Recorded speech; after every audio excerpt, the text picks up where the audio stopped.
তো চাইলে ঘরে সব কিছু বানিয়ে নিতে পারে, তেমনি কিন্তু আমি ঘরে বসে আজকে দই তৈরি করে ফেললাম।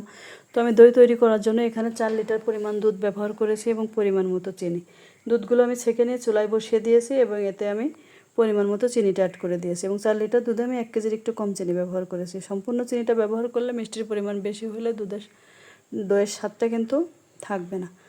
তো দুধ নাড়তে নাড়তে যখন এটা কমে আসছে এবং ঘন হয়ে আসছে তখন আমি এতে 2 প্যাকেট গুঁড়া দুধ ব্যবহার করেছি। অনেকেই কিন্তু গুঁড়া দুধ স্কিপ করতে পারেন, নাও পারেন। গুঁড়া দুধ দিলে হয় কি দুধটা সহজেই জমে যায় এবং দইটা তাড়াতাড়ি তৈরি হয়ে যায়।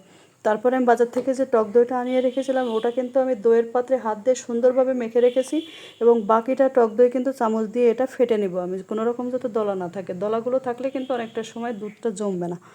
তো আমি ফ্যাটা টক দইটা সম্পূর্ণ দুধের ভিতরে দিয়ে দিলাম এবং এটা কিছুটা ঠান্ডা করে নিলাম, নিয়ে পাত্রে ঢেলে দিব সেট হওয়ার জন্য এবং সারা রাত এটা গরম কাপড়ের নিচে দিয়ে রাখবো। অনেকে কিন্তু এটা বস্তার নিচে বা কাঁথার নিচে দিয়ে রাখে, তো আমি মোটা কাপড়ের নিচে দিয়ে রাখছি। সকাল সকাল আমি এবার এটা বের করে নিয়ে আসবো। তো সকাল হয়ে গেলেই আমি কিন্তু দইয়ের পাত্র দুটো বের করে নিয়ে আসলাম। দইয়ের পাত্র দুটো বের করে নিয়ে হাত দিয়ে দেখলাম যে কত সুন্দর এটা ছেট হয়ে গেছে এবং কিন্তু হাতে মাখছে না।